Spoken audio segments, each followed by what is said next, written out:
We've got a brand new league coming to Path of Exile 2, and that means embracing a level 1 exile who's poor, fragile, and naked. It's time to get to work. If you're new or returning, casual or 16-hour-a-day hero, struggling through your league start isn't fun for anyone. So, as you're getting over the long-term effects of throwing yourself off that wall for the 75th time, how about 5 things that will make your early game damage big? We all want big damage, because part of the reason we're here is to get a power trip from obliterating monsters in a fictional world. And across this mini-series you'll go from this to something far more capable. No fluff, just substance. Let's begin where every exile does, with what you're wearing and what you're hitting things with. Now early on you've got 2 gear priorities. Get some movement speed on your boots and find a weapon that's actually useful. Movement speed, it's king. Imagine you were wearing a pair of slippers and suddenly every chore you do is 10% faster. That's the dishes, the laundry, the deep meaningful conversation with your wife. If those were all 10% faster, tell me that wouldn't improve your life. It's a little boost that goes a long way. Now, if you're lucky, move speed boots will drop for you. If you're like the rest of us, you have to go and buy them from Renly's shop. Renly's stock refreshes whenever you level up, so if he hasn't got any boots right now, come back after your next big glow. It also means that you don't want to blow all of your early gold on gambling or other vendor junk. Make sure you keep some in reserve for when those boots are available for you to buy, because you don't want to miss out. Next is your weapon. Now when it comes to your weapon, start by reframing your perspective. A good weapon doesn't mean it has to be rare. A good weapon means its affixes work. So early on, we want a weapon that's got at least 2 strong affixes, because that weapon with 2 strong affixes will be much more effective than a weapon with a long list of mediocre affixes.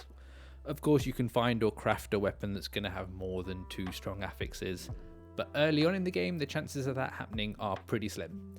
So if we set a bar where we want a weapon with 2 strong affixes, that's a realistic goal. Now we just need to know what these good affixes are. This is where a site like PoE2 becomes your anchor. I've linked this exact page below, and in this example I'm going to select a bow. What you've got here is every affix that can roll on a bow, split into prefixes on the left and suffixes on the right. Once you know what you're looking for from both these lists, evaluating a good weapon from a bad weapon is a much simpler process. In terms of what we're looking for right now, it doesn't matter if both your good affixes come from the prefix list, or both come from the suffix list, or if one comes from each. So, if you're using a martial weapon, something like a bow or anything with a basic attack, these are your good prefixes. These add to damage ones here. This increased physical damage is also a good one. If the skills you use deal elemental damage, then this elemental damage prefix is also good.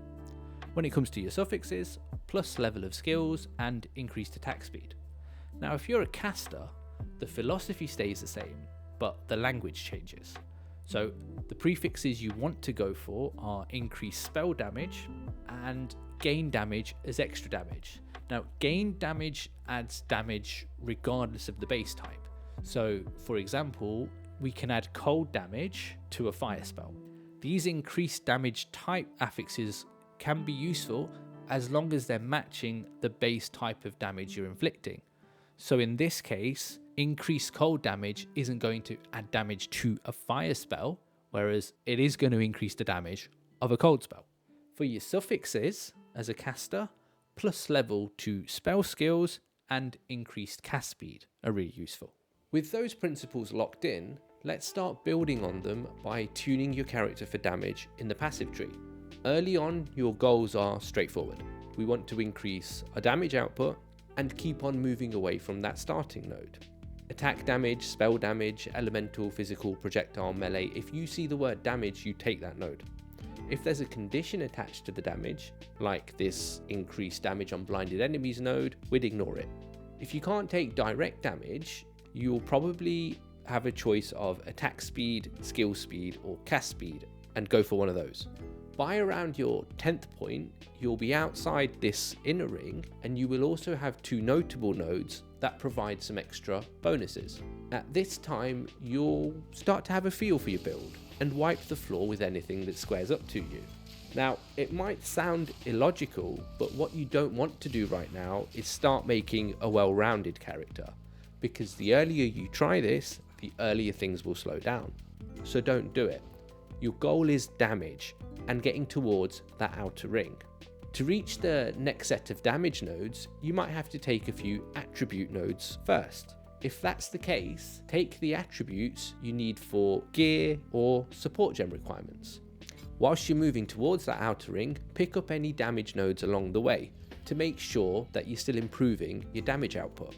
When you get to the outer ring, there are plenty of powerful nodes, and they can carry you whilst you come back later on and start filling out any defense or utility from the middle parts of the tree. Now that you're moving and shaping your build with a good weapon and passive tree setup, let's look at another source of damage, the level of your core skills. You'll find more skill gems than you know what to do with, and using them smartly keeps your build up to date.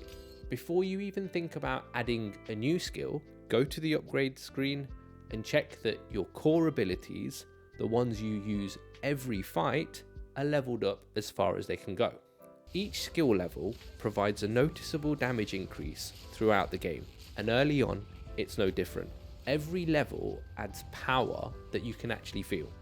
Taking the time to add a new skill and then learn how it functions and fits into your rotation can be more detrimental than simply upgrading a skill you already know. Whether you're following a guide or figuring things out yourself, keeping your core skills leveled up is one of the easiest advantages you can give yourself. Even if your passive tree and skills are on point, and as good as your weapon is, it's got a lifespan, and knowing when to upgrade is important. Half an hour ago, 1 hit kills were the norm. Now it's taking 3 or 4. This isn't you doing anything wrong, this is your once godly weapon becoming a bit more human. All you did was miss the moment your weapon unlocked a higher tier. Every weapon type has base tiers. Here's a list of different bows, starting with the crude bow, then the short bow, warden bow, and so on. Each bow from the next tier requires a higher level and dexterity attribute than the last, and also has a higher damage range. When you reach the required level, you'll start seeing that new tier drop. Sites like PoE2 and Path of Exile 2, both of which are linked below, show exactly when each tier appears, and knowing that timing helps you decide if it's time to replace your weapon or to try and craft a new one potentially. Now, you don't need to upgrade your weapon every time a new tier appears. Your boots, on the other hand, you'll want to upgrade them for the additional move speed as soon as you reach that new tier. Going back to your weapon, when your damage starts tailing off, checking what tier your weapon currently is compared to the tier of weapon you could be using should be one of the first things that you do. Spotting that moment is half the job, and Renly might not have an upgrade waiting for you to buy. So now you'll need to turn an item base into something that's worth using, and that's the basics of crafting. Early crafting looks complicated, but it isn't. You'll start to pick up useful currencies in your first hour, and they all follow the same structure. A transmutation orb turns a base item into a magic one and adds a random affix. An augmentation orb adds a second random affix. A magic item is capped at 2 affixes. The transmutation orbs and augmentation orbs are currencies that you're going to find quite a lot of, so use them freely on your weapon bases. They're like a good testing ground. If you manage to hit 2 good affixes on a weapon, that's the point where you want to consider upgrading it to a rare weapon, because that piece of kit could carry you for the next 10 levels. A regal orb upgrades your magic weapon into a rare one and adds a random affix. An essence does the same magic to rare upgrade, but adds a guaranteed specific affix, and that's way more reliable because you obviously know what you're getting. As useful as essences are, it's not worth exploring every corner of a zone hoping to find one. But if one appears in your path, clear it and definitely collect the essence. If you used a Regal Orb to create a rare item, your next move depends on what's been added. If the affix isn't great, don't sink any more currency into it. By all means, keep using the item as it still has 2 good affixes, and also keep an eye out for upgrades. If that Regal Orb hits a great 3rd affix, or you used an essence, an Exalted Orb is the next currency that you'll use, and that will add more affixes up to a maximum of 6. But Exalted Orbs are rare early on, and rolling something useful isn't always guaranteed. Where Exalted Orbs can help is when you find a rare drop, and that rare drop's already got 1 or 2 strong affixes backed up by a couple of decent ones. Using an Exalted Orb here might give you that 3rd powerhouse affix, and that turns your decent weapon into a really well-rounded one. And when you've finished using that well-rounded item, you can probably sell it for more than the actual exalt that you spent improving it. Early crafting isn't about perfection, it's about purpose. And once you know how to shape one item, you'll start seeing potential everywhere else. So that's 5 damage focused fundamentals, simple decisions that will make your league start far smoother.